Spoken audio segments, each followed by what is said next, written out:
Hello students. Today we will study a fossil plant, Lepidodendron. It comes under paleobotany.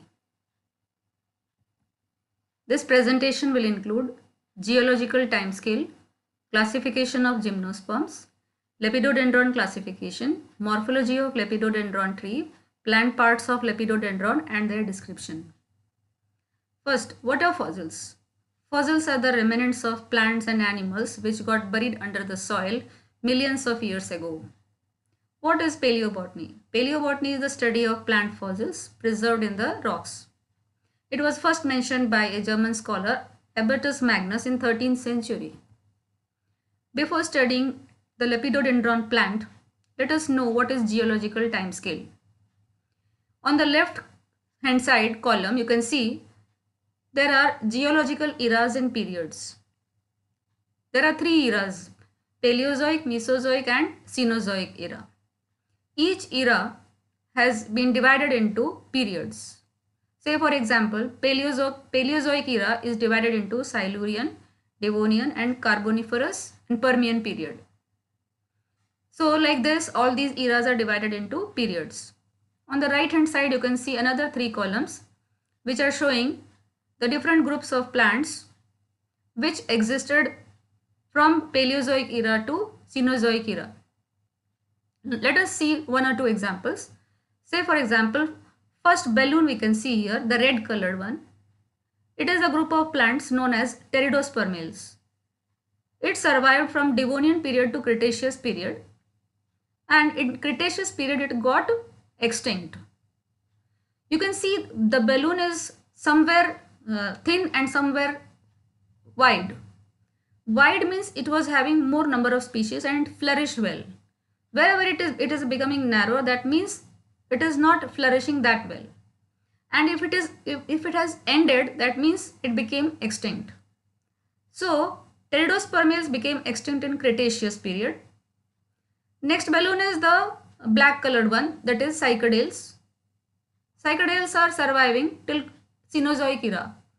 Next red balloon is Benititales, which is completely extinct now because it is not continuing further. Similarly, Pentoxylales is also extinct. Next one is Gingoiles, which is narrowed down. That means it is surviving, but very few species are left. In the next, you can see Coniferales.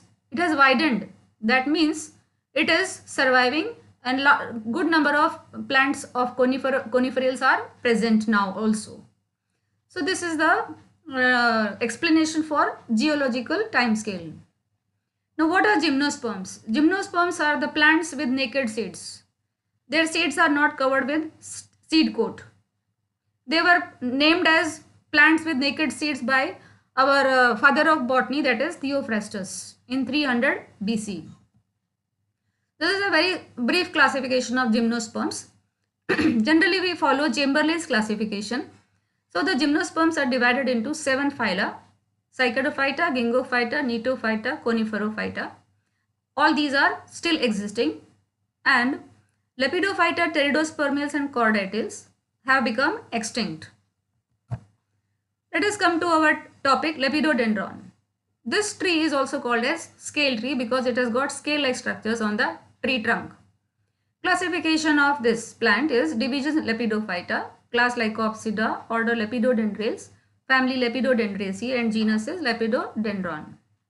You can see here this giant tree. It existed in Carboniferous and Triassic period, and this tree is responsible for a lot of coal deposits. In the center you can see the diagram of the bark, which is having some diamond shaped or rhomboidal structures on it. You can also see in the diagram some fruit like structures hanging, which are the strobili. Here is another diagram of the plant parts. On the top right hand side you can see the bark with those leaf scars. Down is the massive root, which is called as stigmaria. It was excavated from Glasgow, Scotland. Now these are the different names of plant parts of Lepidodendron. When the plant is isolated from the earth, it is not isolated as it is the whole plant, but parts and pieces are isolated and they are identified, and the paleobotanists come to the conclusion that all these parts belong to one particular plant. So roots were named as stigmaria, leaves were named as lepidophyllum, strobilus as lepidostrobus, and ovule as lepidocarpon. Lepidodendron was first described by Sternberg in 1820. Let us study the morphology of this plant, Lepidodendron. The plant existed in Carboniferous period to Triassic period. It attained a height of 50 meters and a girth of 1 meter. The bark is characterized by diamond-shaped or rhomboidal leaf scars.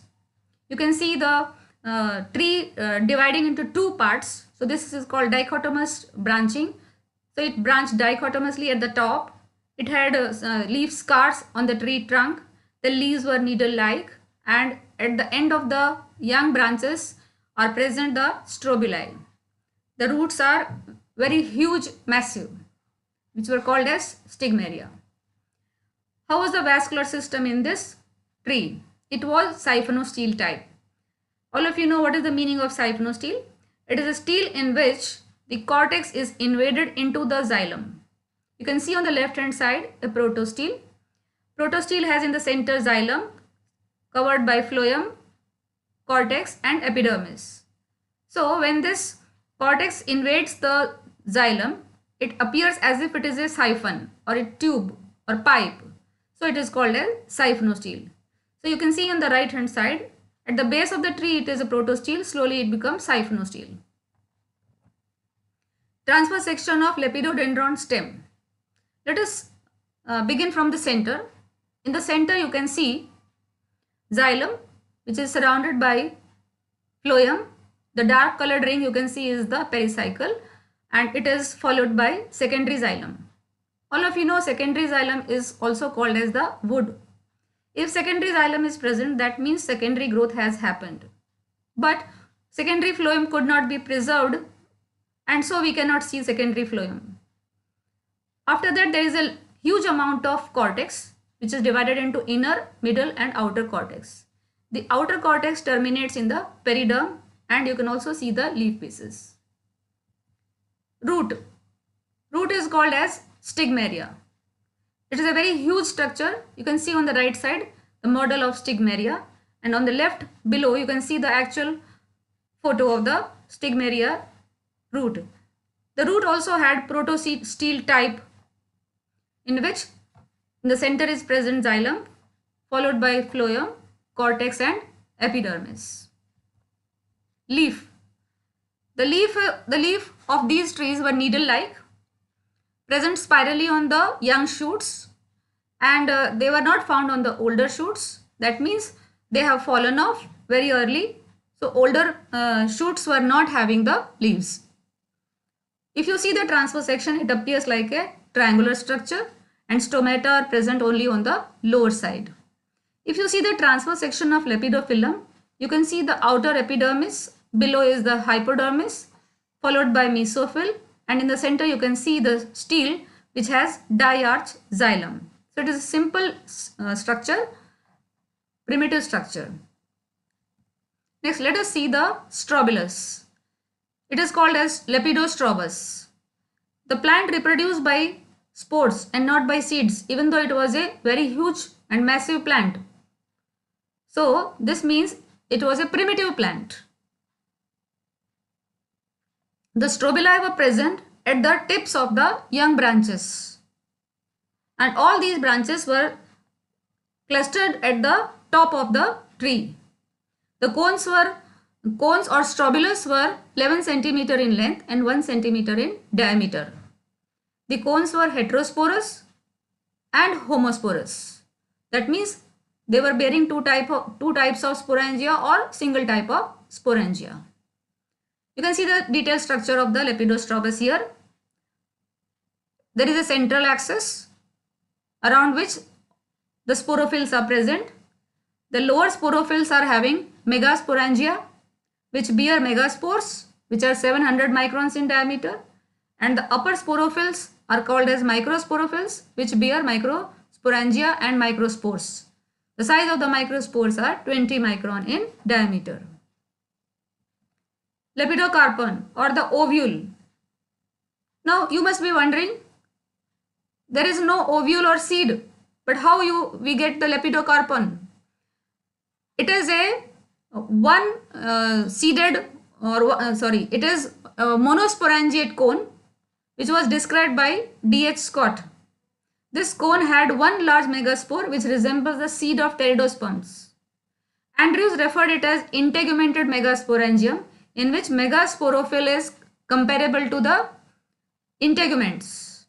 There is a micropyle at the top which is called as false micropyle. At maturity, the sporophyll and sporangium with the megaspore is shed as a unit, and hence it is sometimes referred as seed. In the center of the lepidocarpon was seen the nucellus or female gametophyte, in which a few archegonia were seen at the upper region. These are the references. Thank you.